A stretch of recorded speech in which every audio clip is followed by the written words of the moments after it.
Okay, guys, now we will talk to reputed professor रघुवीर सिंह वर्मा जी, और उनसे बात करेंगे ये जो सम्मेलन है जो जाट को के लिए वो जो प्रयत्न कर रहे हैं उसमें क्या क्या कठिनाई आई और वो क्या आगे चेंजेस करना चाहते हैं, जो कम्युनिटी है जाट कम्युनिटी है उसके बारे में, और क्या जो है उपाय किए जा सकते हैं।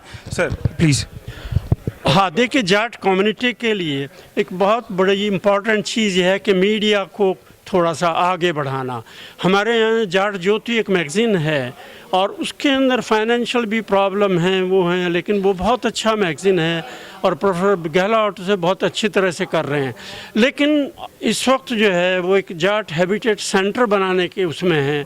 इसके लिए एक ज़मीन की ज़रूरत है, पैसे की ज़रूरत है, और वो कोशिश ये कर रहे हैं कि अब से करीब 100 साल पहले 1911 में मालचा गांव, जिस पर के यहाँ की प्रेसिडेंट पैलेस, पार्लियामेंट हाउस और ये सब कुछ बने हुए हैं, वो लीज़ पर लिया गया था। 100 साल के बाद में न तो आज तक उन्हें पैसा लौटाया गया है और न उनकी ज़मीन। तो कहते हैं कि कम से कम इसमें से कुछ ज़मीन ही जाट हैबिटेट सेंटर के लिए दे दी जाए, और जिस पर कि ये कम्युनिटी का फोकल पॉइंट हो जाए। दिल्ली के चारों तरफ जाट लोग हैं, लेकिन उनका कोई भी ऐसा स्थान नहीं है कि उनका जहाँ पर के फोकल पॉइंट कहा जा सके।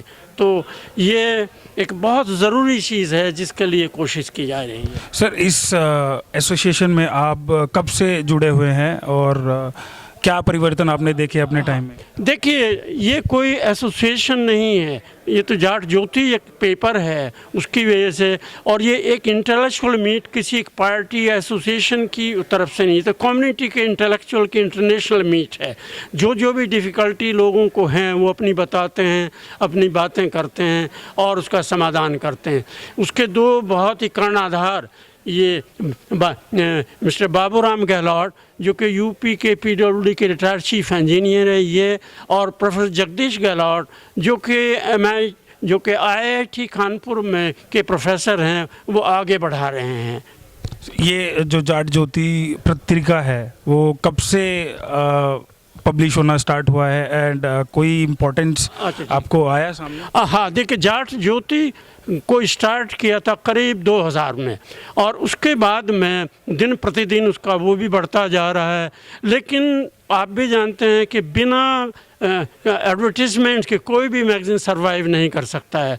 अनफॉर्चुनेटली उसको बहुत एडवर्टीज़मेंट नहीं मिलते हैं, वैसे उसके आर्टिकल का स्टैंडर्ड और सब कुछ बहुत अच्छा है, और सभी लोग बहुत इंटेलेक्चुअल लेवल के उसमें आर्टिकल्स होते हैं। मेन मोटिवेटिंग फैक्टर क्या है इस जो पत्रिका है, इसमें क्या बताना चाहते हैं लोगों को, क्या है इसमें? हाँ, वो बताना यही चाहते हैं कि हमारी कल्चर के बारे में, हमारी हिस्ट्री के बारे में, और लोगों के अंदर एक ये पैदा करना कि जाट जो है ना, कोई एक कम्युनिटी नहीं है, जाट एक कबीला है। और दूसरी बात, ये हिंदू मुस्लिम सिख सब तरह के लोग जाटों, तो जाट एक रेस है, जाट एक पर्टिकुलर जाति नहीं है।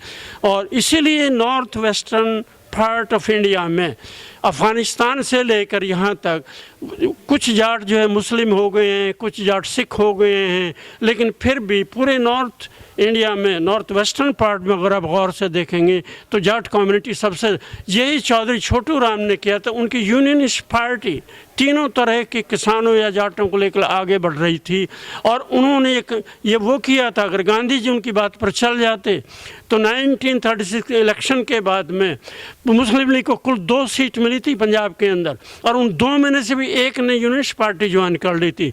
छोटू राम जी ने कहा था कि गांधी जी अब जिन्ना को भूल जाइए, मैं उसे पंजाब में घुसने नहीं दूंगा।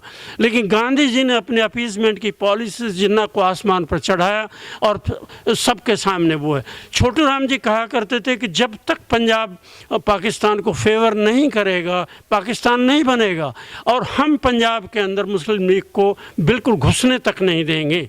तो सर, एक छोटा सा क्वेश्चन, अभी कुछ दिन पहले जंतर मंतर पे जाट समाज के लोगों ने एक प्रोटेस्ट किया था, और ये सम्मेलन क्या ये एक दूसरे से कोरिलेटेड है या आपकी जो? देखिए, वो जो था वो रिजर्वेशन के बारे में था। क्या रिजर्वेशन की जरूरत है? हाँ, सॉरी, जैसे देखिए अगर मेरे अपने विचार से रिजर्वेशन किसी का भी नहीं होना चाहिए जी, काबिलियत के ऊपर। लेकिन हमारे यहाँ पॉलिटिकल सिस्टम इतना बिखर चुका है, वोट बैंक इतने बन चुके हैं कि हर पार्टी रिजर्वेशन करना चाहती है। तो अब जाट ये कहते हैं कि देखो बराबर की कम्युनिटी जो हमारे यादव हैं, गुजर हैं, उन सब का रिजर्वेशन हो रहा, हमारा नहीं है, तो हम पिछड़ते हुए जा रहे हैं। तो इसलिए जाट लोग कहते हैं कि हमें भी रिजर्व, या तो सबका ख़त्म कर दीजिए और नहीं तो जो है सबको दीजिएगा। ये नहीं कि सेलेक्टिव वे में जिसको मन करे दे दीजिएगा, जिसको मन करे न दीजिएगा। तो इसके अगेंस्ट जाट हैं। Thank you so much for talking to us, sir.